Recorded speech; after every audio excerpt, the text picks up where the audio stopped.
بظاہر ان نبی علیہ الصلوۃ والسلام کو گوارا نہیں تھا، گوارا ہو بھی نہیں سکتا تھا، تو انہوں نے سوالات کیے، تو ہر جواب میں انہوں نے کہا کہ الم اقل لک انک لن تستطیع معی صبرا، کیا میں نے آپ سے نہیں کہا تھا کہ آپ صبر نہیں کر پائیں گے؟ بالکل صحیح۔ تو موسیٰ علیہ السلام نے وہاں پر خاموشی اختیار فرمائی، اور خضر علیہ السلام کا جو استاد کا ایک مرتبہ تھا وہ وہاں پر واضح ہوا۔ تو اسی طریقے سے آپ یہ دیکھیں کہ حضور نبی کریم صلی اللہ علیہ وسلم سب سے بڑے استاد ہیں، اور صحابہ کرام نے آپ کا ادب و احترام کیا، تو اسی کی روشنی میں علماء نے یہ بیان فرمایا کہ شاگرد استاد کا اتنا ادب و احترام کرے جتنا اپنے والد کا کرتا ہے، بلکہ اس سے بھی بڑھ کر استاد کا ادب و احترام کرے، اس کے آگے کبھی چلنے کی کوشش نہ کرے، اس کے سامنے اونچی آواز میں بات چیت نہ کرے، کوئی اگر وہ غلط آپ کے ساتھ کرتا بھی ہے کبھی اس کے ساتھ بدتمیزی والا رویہ اختیار نہ کریں۔ یعنی اتنی بڑی بات کہ جیسے باپ سے رویہ، بلکہ باپ سے زیادہ اس کا ادب و احترام کریں، اس لیے کہ ہمارے اساتذہ کہتے تھے کہ باپ وہ ہوتا ہے، جسمانی باپ وہ ہوتا ہے جو اوپر سے نیچے لاتا ہے، اور روحانی باپ وہ ہوتا ہے استاد جو نیچے سے اوپر لے کر جاتا ہے۔ واہ، بہت خوب، ماشاءاللہ، بہت خوبصورت احاطہ آپ نے باندھا، اس سوال کے حوالے سے سرنامہ بھی اس سے جڑ گیا۔ مفتی صاحب قبلہ، استاد کو کتنا مخلص ہونا چاہیے شاگردوں کی تعلیم کے لیے؟ بسم اللہ الرحمن الرحیم، صلی اللہ علیہ حبیبی سیدنا و مولانا محمد وعلی آلہ وصحبہ بارک وسلم۔ استاد کا کام ہے افراد سازی، کتنا اہم کام ہے افراد سازی، آپ دیکھ لیں کہ اس کے اندر کتنا مخلص ہونے کی ضرورت ہے۔ سب چیزوں سے بڑھ کر اس میں اخلاص کی ضرورت ہے، اور یہ وہ ہے کہ وہ کام ہے جیسا بھی قبلہ مفتی صاحب نے اشارہ بھی کیا کہ حضور جان عالم علیہ السلام نے فرمایا انما بعثت معلما، میں معلم بنا کر بھیجا گیا۔ تو یہ انبیاء کرام علیہ السلام کا کام ہے، یعنی استاد وہ فریضہ منصبی سر انجام دے رہا ہے جو انبیاء کرام علیہ السلام کا فریضہ منصبی ہے، تعلیم دینا، کتاب و حکمت کی تعلیم دینا لوگوں کو، یہ وہ فریضہ منصبی۔ اچھا، یہاں ایک میں اور بھی وضاحت کر دوں، بعض اوقات لوگ یوں کہہ دیا کرتے ہیں کہ استادی پیغمبرانہ پیشہ ہے، تو اس لفظ سے مجھے اتفاق نہیں ہے، ایسا نہیں بولنا چاہیے۔ پیغمبروں کا معاذ اللہ کوئی پیشہ نہیں تھا، پیغمبروں کا تو یہ فریضہ منصبی تھا، اور خود قرآن فرقان میں تو جگہ جگہ اس کی تصریح موجود ہے کہ وہ کہتے تھے کہ ہمارا اجر جو ہے صرف اللہ پر ہے، کوئی اس کے مقابلے پیغمبروں نے پیشے ضرور اختیار کیے ہیں، لیکن یہ تعلیم جی بالکل، لیکن تعلیم کو پیشہ جو ہے وہ کسی پیغمبر نے اختیار نہیں کیا۔ تو یوں نہیں کہنا چاہیے کہ پیغمبرانہ پیشہ ہے، یہ پیغمبرانہ طریقہ ہے، پیغمبروں والا فریضہ ہے، پیغمبروں والا فریضہ ہے، یہ طریقہ نہیں۔ اور پھر دوسری بات یہ ہے کہ دیکھیں، ایک ہوتا ہے پروفیشن اور ایک ہوتا ہے پیشن۔ استاد جو ہے اس کو پروفیشن سے بڑھ کر پیشن کا درجہ دے، اس کو پیشن سمجھ کے کرے گا تو اس کے مثبت اثرات مرتب ہوں گے، اور اگر صرف پروفیشن سمجھ کر ہی کرے گا تو اس کے وہ اثرات مرتب نہیں ہوں گے جو اثرات مرتب ہونا چاہیے۔ اور استاد کا تعلیم کے ساتھ اور طلبہ کے ساتھ جو تعلق ہے، اس کے حوالے سے ایک بات عرض کر دیتا ہوں کہ ہمارے بہت بڑے بزرگ گزرے ہیں، امام المناطقہ، ملک المدرسین، اس وقت ہمارے پاکستان کے اندر بہت سے مدارس کے اندر ان کے پڑھائے ہوئے جید شاگرد تلامذہ موجود ہیں۔ تو امام المناطقہ حضرت علامہ طاہوند بندیالوی رحمہ اللہ، وہ فرمایا کرتے تھے علم جو ہے 3 حروف کا مجموعہ ہے، عین، لام، میم۔ تو کہتے تھے عین سے مراد عنایت الہی، لام سے مراد لطف استاد، میم سے مراد محنت۔ تو کہا جب تک یہ 3 چیزیں نہیں ملتی اس وقت تک علم حاصل نہیں ہو سکتا۔ تو لطف استاد میرے سوال کا جواب، جی لطف استاد، اور وہ بیچ میں ہے، عین لام میم عنایت الہی تو ہے یہ نا، عنایت الہی کے بغیر تو وہ کام ہو ہی نہیں سکتا۔ اور اس کے اندر جو ہے لطف استاد کا بڑا دخل ہے کہ استاد کا جو رویہ ہے وہ لطف والا ہو، تلطف، ملاطفت سے پیش آئے طلبہ کے ساتھ۔ لیکن اس کے اندر بھی احتیاط کی ضرورت ہے، ایک ہوتا ہے تشدد، ایک ہوتا ہے تساہل، اور ایک ہوتا ہے اعتدال۔ تشدد اور تساہل دونوں بڑے، یعنی نہ تو ایسا ہو کہ استاد بالکل ڈریکولا بن جائے، اتنا مار پیٹ کرے کہ کلاس میں آئے تو طالب علم دل میں دعائیں کر رہا ہو کہ یا اللہ یہ اس کو اٹھا لے یا مجھے اٹھا لے، نہ تو ایسا، اور نہ ہی ایسا تساہل کہ استاد اور شاگرد کے مابین کوئی حجاب ہی نہ رہے، ایسی فرینکنیس ہو گئی، ایسی بے تکلفی ہو گئی، کوئی حجاب ہی نہیں رہا، تو وہ افادہ اور استفادہ کا معاملہ ہی ختم ہو جائے گا۔ یہ تو اعتدال ہونا چاہیے، وہ جو کہا گیا الاعتدال حلیۃ الرجال، اعتدال مردوں کا زیور ہے۔ اور یہ اصل میں استاد کی بنیادی وہ ہوتا ہے کہ استاد اس انداز میں اختیار کرے۔ استاد کا اثر ایسا ہوتا ہے، آپ دیکھیں اکبر الآبادی نے بڑی پیاری بات کی، اس نے کہا کورس تو لفظ ہی سکھاتے ہیں، آدمی بناتے ہیں۔ تو افراد سازی کے اندر بنیادی کردار جو ہے وہ کتابوں کا یا نظام کا نہیں ہے بلکہ استاد کا ہے، بنیادی کردار۔ بالکل ٹھیک، بہترین، ماشاءاللہ آپ نے ارشاد فرمایا، خوبصورت کلام مفتی صاحبان نے کیا۔ ڈاکٹر صاحب، استاد روحانی باپ ہوتا ہے، اس سے کیا مراد ہے؟ بسم اللہ الرحمن الرحیم۔ سلمان بھائی، اللہ رب العزت کے پیارے نبی حضرت محمد مصطفیٰ صلی اللہ تعالیٰ علیہ وسلم نے استاد کا رتبہ بلند کرنے کے لیے اسے روحانی باپ کے ساتھ جوڑا اور اس کی تشبیہ دی۔ آپ کی ایک حدیث مبارکہ ہے جس میں آپ نے ارشاد فرمایا کہ تیرے 3 باپ ہیں، ایک نسبی جس کا بھی مفتی صاحب نے اشارہ کیا کہ وہ تمہیں آسمان سے زمین پر لے کر آتا ہے، ٹھیک ہے، اور دوسرا وہ جس نے تمہیں اپنی بیٹی دی ہو، اور تیسرا وہ جس نے تمہاری جہالت کو علم کے نور سے منور کیا ہو، یعنی تمہیں تعلیم دی ہو۔ ٹھیک ہے، اور پھر فرمایا ان تینوں باپوں میں اس کا زیادہ مرتبہ اور درجہ ہے جس نے تجھے علم دیا ہو۔ اس کا مطلب یہ ہوا کہ حضور اکرم صلی اللہ تعالیٰ علیہ وسلم نے استاد کو باپ کا درجہ دیا اپنے ادب اور احترام کی صورت میں، لیکن اسے روحانی بھی ارشاد فرمایا۔ اب روحانی کا اگر توجہ دی جائے تو وہ یہ ہے کہ انسان بیسیکلی 2 چیزوں کا مرکب ہے، ایک ہے جسم، ایک ہے اس کی روح۔ اب جسم میں ہم جانوروں کے ساتھ کافی چیزوں میں مماثلت رکھتے ہیں، وہ ہے روح جس کے ساتھ عقل جڑتی ہے، تفہیم ہوتی ہے، انسان ادراک حاصل کرتا ہے، انسان تاریکی کے اندھیروں سے نکل کر انکشاف اور جاننے کی کوشش کرتا ہے۔ اللہ رب العزت کے پیارے نبی نے استاد کو اس لیے وہ مقام عطا فرمایا کہ وہ انسان کی روحانیت کی تشکیل بھی کرتا ہے اور اس کے ساتھ ساتھ اخلاق کے ذریعے سے انسان کے جسم اور اس کے کردار کو منظم کرتا ہے۔ تو لہٰذا معاشرے کے اندر اگر کوئی تنظیم یا ڈسپلن آتا ہے، اس کی بنیادی ذمہ داری ایک لحاظ سے استاد کے ذمہ آ جاتی ہے۔ اور جیسے کہ ابھی انبیاء کے حوالے سے بھی ذکر ہوا، انبیاء نے بھی تمام لوگوں کو، یعنی جن کو آپ نے تبلیغ فرمائی، ان کو آپ نے تربیت دی اخلاقی۔ اساتذہ کی بھی یہی ذمہ داری ہوتی ہے کہ وہ تکنیک پیشہ سکھانے کے بجائے انسانوں کے اخلاق کو متاثر کریں۔ صحیح، بہترین، ماشاءاللہ ڈاکٹر صاحب، بہت اچھے اور خوبصورت کلام سے آغاز ہوا ابتدائیہ۔ مزید انشاءاللہ شاگردوں کے حقوق پہ بات ہوگی۔ استاد کی ڈیفینیشن جو ہے وہ علماء کرام کی زبانی آپ سن رہے تھے، اور کہیں نہ کہیں شاگردوں کے حوالے سے بھی برسبیل تذکرہ ذکر رہا ہے۔ بس ایک وقفہ ہے، وقفے کے بعد ہوتی ہے آپ سے ملاقات بزم علماء میں ARYQ TV پر۔ ویلکم بیک ناظرین، آپ کا خیر مقدم ہے بزم علماء میں۔ شاگردوں کے حقوق پہ ہم آج بات کر رہے ہیں، اور شاگردوں کے حقوق کو لے کر ظاہر ہے انسان کہیں نہ کہیں زندگی میں شاگرد بھی رہا ہوتا ہے، اور کہیں نہ کہیں وہ بہت سارے لوگ ہوتے ہیں مدرس معلم کی صورت اپنی خدمات سر انجام دے رہے ہوتے ہیں۔ تو استاد اور شاگرد کا ایک تعلق بھی ہے جو زندگی میں کہیں نہ کہیں کسی نہ کسی مرحلے پر، تقریباً مرحلوں پر ہمیں اس کا سامنا ہوتا ہے۔ جب ہم عوام کے پاس لے کر گئے یہ موضوع اور ہم نے عوام سے کہا کہ شاگردوں کے حقوق پر کچھ کہنا پسند کریں گے، تو عوام نے کیا کہا، آئیے آپ کو دکھاتے ہیں۔ آپ اگر کیمرے سسٹم کو لے کے جائیں تو وہاں پہ جو بچوں کو ہر چیز سکھائی جاتی ہے بجائے صرف سوائے ادب کے۔ تو مطلب وہاں بڑوں کا ادب بچے نہیں کریں گے، لیکن باقی سب چیزیں وہ کریں گے، انگلش بھی بولیں گے، بڑے ٹیکنیکل بھی ہوں گے، اور مطلب کہ ان کا کیریئر بھی بڑا اچھا بنے گا، لیکن وہی کہ بس ان کے اندر کیا ہوگا، ادب۔ ہمارے سوسائٹی میں دیکھیں، ہمارے اسٹیٹس اسکولس ہیں جو پرائیویٹ اسکولس ہیں، وہاں پہ جو ہے وہ کوئی بھی تہذیب نہیں سکھائی جا رہی ہے، کوئی ایسی ایجوکیشن نہیں دی جا رہی ہے۔ اور اگر آپ دوسرے سائڈ پہ ہمارے جو پبلک اسکولس ہیں اس میں آپ دیکھیں تو وہاں ٹیچرس کو جو ہائر کیا جا رہا ہے، ٹیچرس کو یہ نہیں پتہ اسٹوڈنٹس کو کیا پڑھانا ہے۔ اسٹوڈنٹس جاتے ہیں اپنی کلاسز لیتے ہیں، but they don't get educated the way they should be done. بچوں کو اخلاقیات نہیں سکھائی جاتی، بچوں کو بڑوں کے ساتھ کیسے پیش آنا ہے، کس طرح ان کو جو ہے وہ ادب سکھانا ہے، والدین کے ساتھ۔ ہم بڑے بڑے اسکولوں میں بچوں کو بھیجتے ہیں، بہت سی اماؤنٹ پے کرتے ہیں، لیکن اس کا ریوارڈ ہمیں نہیں ملتا۔ اور ریوارڈ کس طرح ملے گا کہ جب بچوں کو اچھی اخلاقیات ملے۔ اصل میں جیسے شاگرد سلوک کرتے ہیں ویسے ہی ان کو ریٹرن ملتا ہے۔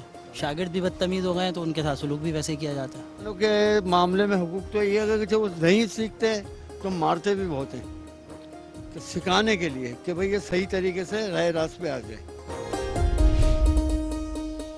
جی ویلکم بیک ناظرین، ایسا ہی ہے، عوام صحیح کہتے ہیں، عوام وہی کہتے ہیں جو وہ جان کا مجھے ایک شعر یاد آتا ہے، جو دیکھتا ہوں وہی بولنے کا عادی ہوں، میں شہر کا سب سے بڑا فسادی ہوں۔ تو ظاہر ہے جو دیکھتے ہیں عوام وہی بولتے ہیں۔ تو میں مفتی صاحب قبلہ کیا فرمائیے گا، شاگردوں کے حقوق پر عوام یہ کہتے ہیں؟ دیکھیں ابھی جتنے بھی کمنٹس ہم نے سنے ہیں